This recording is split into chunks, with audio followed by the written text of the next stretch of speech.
Today is our 2 weeks of having the puppies, and we are going to start off with some obedience. These guys actually haven't worked on any obedience yet so far. We have just started off with some basic manners, some boundary setting, potty training, crate training, but we haven't done any obedience yet. So I'm going to start off, I'm going to start off with some sit today. So there's a couple of different ways that you can teach this. I can free shape. Free shape is just rewarding, either successful approximation or the behavior itself if he offers it.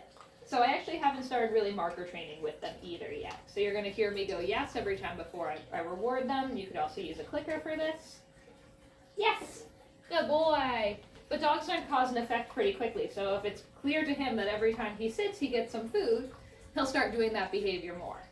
I'm not, putting a command on this behavior at first, but when I know he's fairly likely to offer it, I'll start saying sit before he sits. And then he'll be able to, make sense of that pattern over time. Because right now he's thinking, okay, my butt hits the ground and I get food, great. Yes. Then it's going to be, I hear this funny word and then my butt hits the ground and then I get food, and over time he's going to hear that funny word. And he's going to just start making that association. So he'll hear it and he'll try experimenting with sitting. I will do luring with one of the other puppies. He just very freely offered it, even though, again, we haven't been working on this at all. You showing off a little bit, buddy? Yes. So you can see how nice and keen he is. Sit is a nice command to have. Usually my biggest commands for dogs are sit, stay, come, and place. So you can integrate stay into sit, where sit is implied to stay until you release them, or you can teach, an additional stay command. Just kind of depends on your style, how you want to do that.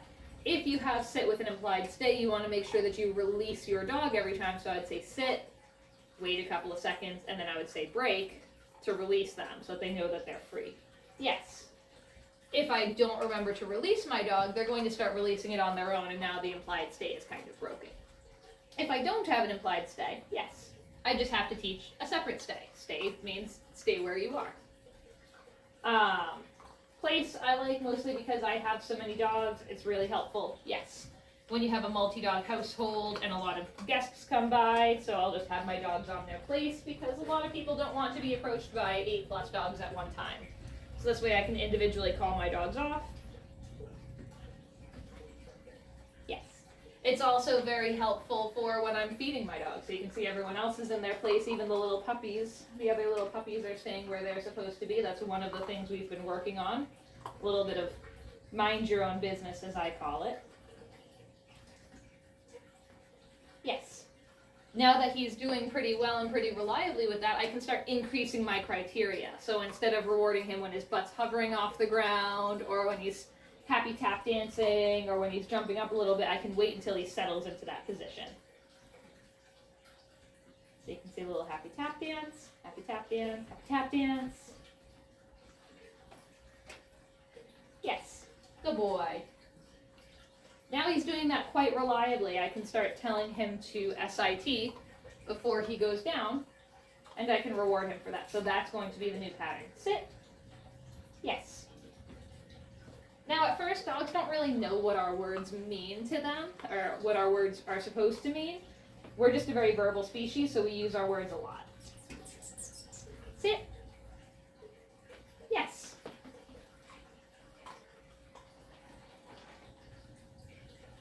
So just be aware of that when we're teaching dogs. I teach our dogs relatively quietly because otherwise our words become too much. Sit. Oh, for you. Yes. I also like the amount of engagement he's giving me. So I've done a ton of games and confidence building with these guys in the last few days. That's why he has such nice engagement and he wants to pay attention to me so much. It's one of the reasons I'm happy starting off with stuff that's not just obedience at first. Sit. Yes. Good boy. So you can see how nice and quickly he got that. That's how quickly a lot of dogs can learn sit. Now you'll have to do this in multiple sessions. Sit. Yes. I'm also trying to say sit before his butt hits the ground. So if his butt hits the ground before I say anything, I'll toss a treat and then I'll say it. Give him the opportunity to actually listen to what I'm saying. Go ahead. Good boy. Sit. Yes, good boy. So he'll get a little bit more food later, but I want to switch to someone else so that we can see a different learning style from the puppies. So sit's a great one to start off teaching. You get to work on your timing. The puppy gets to learn how to listen a little bit. Tomorrow we'll probably do one on the beginning of stay. Come on, Pom Pom. Come on, Pom Pom. Let's go. Oh, you're a big boy now. What a good boy. All right, Blue Blue. Blue Blue. Come on, lazy boy. So if any of the puppies break their position when they're not supposed to, when I'm working with the other dogs, all I do is I just calmly put them back. No extra attention, no extra excitement. Oh, he's my sweet, chunky little boy. Flip. Good boy. Thank you, Pom. So Pom got very excited because he wants to keep playing. Good boy. Blue. They also don't admittedly really know their names yet. Generally, I just refer to them as a group of puppies. So their recall's pretty good when I go puppies, but they all come. Come here, Beats. Ready? So luring, yes. My hand goes up, their butt hits the ground. Sorry, buddy, too many kitties. So if I'm teaching him with luring, I have him following the treat, in this case kibbles, in my hand. I lift up my hand, and most of the time the dog's butt hits the ground pretty easily.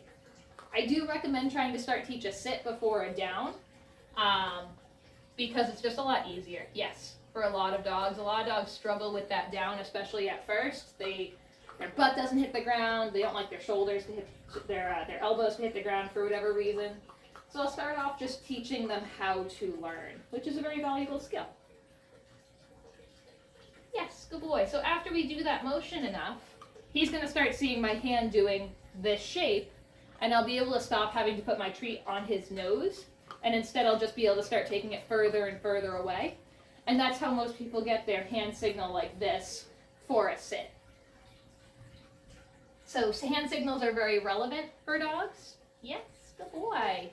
They pay attention to it a lot. Dogs communicate mostly with body language. They don't communicate nearly as much verbally with growls or other noises as we do. So as a species, we tend to use a lot of words. That's how we communicate. We don't pay attention to dogs' body language as much usually, but it's super helpful to pay attention to it. It's also helpful to know, yes, that our dogs pay attention to what our bodies are doing a ton.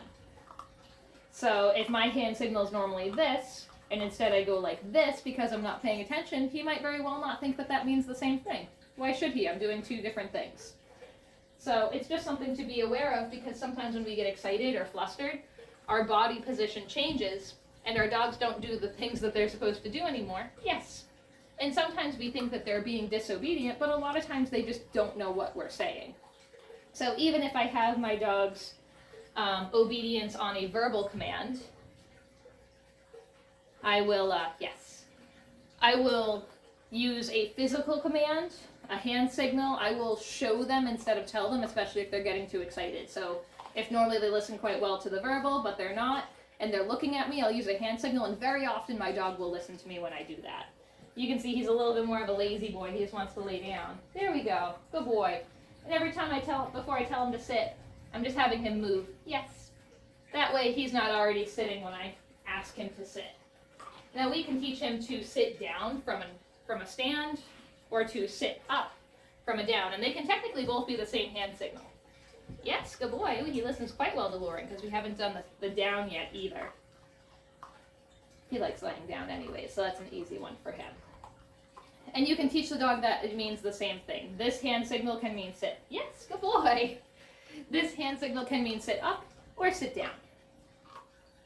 We teach them that it means the position more than the movement generally. That's an easier way to think about it. Good boy. Your kitties.